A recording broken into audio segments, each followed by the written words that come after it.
আমরা পটিয়া উপজেলা এবং পটিয়া পৌরসভা বিএনপি ধানের শীষের পক্ষে ঐক্যবদ্ধ হয়েছি।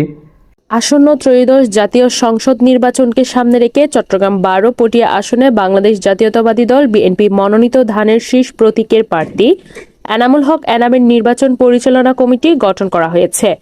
পটিয়া পৌরসভা বিএনপির সাবেক আহ্বায়ক আলহাজ নুরুল ইসলাম সওদাগরকে আহ্বায়ক এবং সাবেক সদস্য সচিব গাজী আবু তাহেরকে সদস্য সচিব করে এই নির্বাচন পরিচালনা কমিটি গঠন করা হয়। রোববার ২০ জানুয়ারি নির্বাচন পরিচালনা কমিটির আংশিক তালিকা আনুষ্ঠানিকভাবে ঘোষণা করা হয়। নির্বাচন পরিচালনা কমিটির সমন্বয়ক মইনুল আলম ছোটন এক সংবাদ বিজ্ঞপ্তিতে বিষয়টি নিশ্চিত করেন। জাতীয় সংসদ নির্বাচনকে সামনে রেখে নির্বাচনী কার্যক্রম সুষ্ঠু, সুশৃঙ্খল ও গতিশীলভাবে পরিচালনার লক্ষ্যে দলের জ্যেষ্ঠ, অভিজ্ঞ ও সক্রিয় নেতাদের সমন্বয়ে এই কমিটি গঠন করা হয়েছে।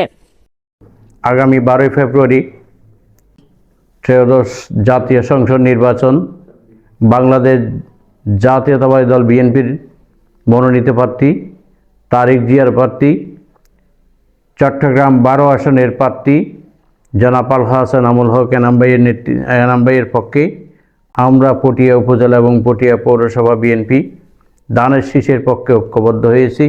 এখানে আমাদের কোনো দ্বিধা বিভক্ত নাই। আমরা সবাই সম্মিলিতভাবে একে অপরের কাঁধে কাঁধ মিলিয়ে একত্রতাভাবে একসাথে বসে বিভিন্ন কর্মসূচি গ্রহণ করতেছি।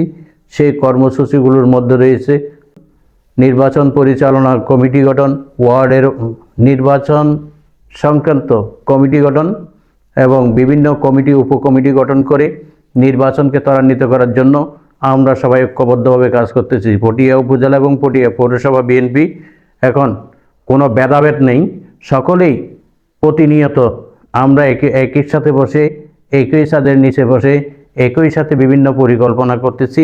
যে পরিকল্পনার মাধ্যমে প্রিয় নেতা আলহাজ এনামুল হক এনাম ভাইকে ধানের শীষে বিপুল বিজয় করে দেশনায়ক তারেক রহমানকে সংসদীয় আসনটি উপহার দিতে পারি। সেজন্য দল মত নির্বিশেষে আমরা সবাই বিএনপির পতাকা তলে ঐক্যবদ্ধ হয়ে ধানের শীষের পক্ষে কাজ করে সবাইকে ঐক্যবদ্ধ করে আমরা ইনশাআল্লাহ কাজ চালিয়ে যাচ্ছি।